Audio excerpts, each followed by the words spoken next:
If you're like me, you get awfully confused when you try to understand who's responsible for terrorist attacks. After every terrorist attack, we hear contradictory rules about who bears the guilt for the bloodshed. Fortunately for us, we have here today the world's greatest authority on terrorism. Prophet Muhammad, thank you for being here. I'm glad to be here, David. And I just want to thank you for telling people the truth about jihad all these years. Peace be upon me. I'm hoping you can clear up some confusion for us. I'd like to give you a few scenarios, and you can tell me who's responsible for the violence in each of the scenarios. Happy to help. Peace be upon me. Picture this. Pictures are forbidden. Okay, imagine this. One of your devout followers reads your clear commands to fight those who do not believe in Allah, and to fight people until they say that there is no God but Allah, and to terrorize the enemies of Allah. Suppose he goes out and does exactly what you command him to do. He fights those who do not believe in Allah because you commanded it. He fights people until they say there is no God but Allah because you commanded it. He terrorizes the enemies of Allah because you commanded it. Are you in any way responsible for what this man does? With Allah as my witness, David, I am not responsible in any way. This attack has absolutely nothing to do with my clear commands to carry out such attacks. Anyone who tries to connect this violence with my clear commands to commit violence must be a racist and should be silenced by any means necessary. Peace be upon me. Okay, so when one of your devout followers slaughters unbelievers in the name of Allah because you ordered him to do it, this has nothing to do with you. You're sure about this? Peace be upon me. Different scenario. Suppose a mentally ill Norwegian neo-Nazi Odinist opens fire on a bunch of teenagers on a camping trip. Are peaceful critics of jihad terror, who despise violence and racism and aren't neo-Nazis or Odinists, are they responsible for this attack? How is this even a question? Of course they are. These peaceful critics of jihad terror basically forced that mentally ill Norwegian neo-Nazi Odinist to open fire on those teenagers who were camping. Politicians, journalists, educators must therefore unite in condemning peaceful critics of jihad terror for convincing mentally ill neo-Nazi Norwegian Odinists to kill so many people. These peaceful critics of jihad, they must be deplatformed, harassed, crushed, executed. Peace be upon me. Got it. Thanks. Now imagine a devout Muslim who reads Surah 5, verse 33 of the Quran, which orders Muslims to kill, crucify, and dismember people who commit the vague crime of making mischief in a Muslim land.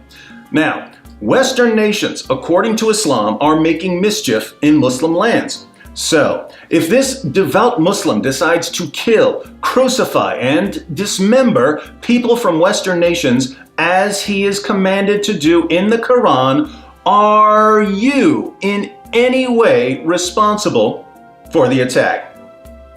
I swear by Allah, no. A Muslim who kills, crucifies, and dismembers the infidels, as I have commanded, has nothing to do with my clear commands to kill, crucify, and dismember the infidels who make mischief in our lands. Anyone who tries to blame me for what my devoted followers do when they obey me must be a racist, a bigot, and Islamophobe. All the evil people who try to associate my words with the actions of people who obey my words should be killed, crucified, and dismembered. Peace be upon me. This is very helpful. Final scenario. If the daughter of an ex-president criticizes a Muslim congresswoman for anti-Semitic remarks, and sometime later, a self-proclaimed eco-fascist and white nationalist somewhere on the opposite side of the planet opens fire in a mosque because he wants to start a race war, should the daughter of the ex-president be blamed for the terrorist attack of the white nationalist because she condemned anti-Semitism? Alhamdulillah, Alhamdulillah. Yes!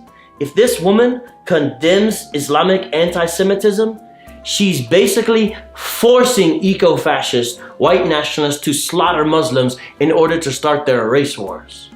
This woman must be exposed for her wickedness and racism. She must be endlessly harassed. She must be deplatformed from social media. And even the parents who raised her should be forever silenced for raising such an evil, infidel daughter who condemns Islamic anti-Semitism and starts race wars. Peace be upon me. Well, I think I've got all the answers I need. When a jihadi slaughters unbelievers in the name of Allah because he's been commanded by his prophet to slaughter unbelievers in the name of Allah, anyone who points a finger at said prophet is a racist who must be deplatformed. But when a racist nutjob slaughters people to set off a race war, peaceful critics of jihad or anti-Semitism who despise violence and have absolutely nothing to do with any terrorist attacks must be blamed, deplatformed, and harassed. Peace be upon me. You understand Islam perfectly. Are you sure you're not a sheikh? I certainly hope not. One final question. Is consistency important in Islam? Peace be upon me. What is consistencies? Consistency. Peace be upon me? Counterinsurgency? No. Consistency. Peace be upon me? Constancy? We do not understand this word in Islam. Of course you don't. We already knew that. But this doesn't mean that we shouldn't try to help you learn it.